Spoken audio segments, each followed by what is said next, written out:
ବ୍ରାହ୍ମଣ ସମାଜ ଦାମନଯୋଡ଼ିର ମାସିକ ବୈଠକ ଟାଉନସିପ୍ ସ୍ଥିତ ମାଉସୀମା ମନ୍ଦିର ପରିସରରେ ରବିବାର ସନ୍ଧ୍ୟାରେ ଅନୁଷ୍ଠିତ ହୋଇଛି। ପ୍ରତିବର୍ଷ ଭଳି ଚଳିତ ବର୍ଷ ବ୍ରାହ୍ମଣ ସମାଜର ପରିବାର ମିଳନ ଏବଂ ମାସିକ ବୈଠକର ସ୍ଥାନ କ୍ରମାନ୍ୱୟରେ ପରିବର୍ତ୍ତନ କରାଯିବା ଉପରେ ବୈଠକରେ ଆଲୋଚନା କରାଯାଇଥିଲା।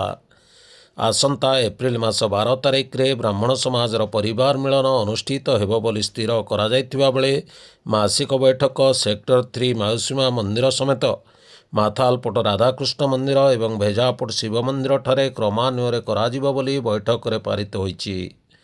ସଭାପତି ରାଜେନ୍ଦ୍ର କୁମାର ପଣ୍ଡା, ସମ୍ପାଦକ ଜଳେନ୍ଦ୍ର ତ୍ରିପାଠୀଙ୍କ ସମେତ ନୀଳକୃଷ୍ଣ ରଥ, ମୁରଲୀଧର ମହାପାତ୍ର, ସୋମନାଥ ସାମନ୍ତରାୟ, ବିଶ୍ୱମ୍ବର ଶତପଥୀ, କାଳୀଚରଣ ଷଡ଼ଙ୍ଗୀ, ରଞ୍ଜନ କୁମାର ମହାପାତ୍ର, ଅଶୋକ କୁମାର ଦାସ, ଦୁର୍ଗା ପ୍ରସାଦ ପାଢ଼ୀ, ନାରାୟଣ ସାହୁ, ଧର୍ମାନନ୍ଦ ଶତପଥୀ, ପ୍ରଶାନ୍ତ ଦାସ, ସୁଶାନ୍ତ ଦାସ, ମାନସ ରଞ୍ଜନ କର ପ୍ରମୁଖ କାର୍ଯ୍ୟକର୍ତ୍ତାମାନେ ବୈଠକରେ ଉପସ୍ଥିତ ଥିଲେ।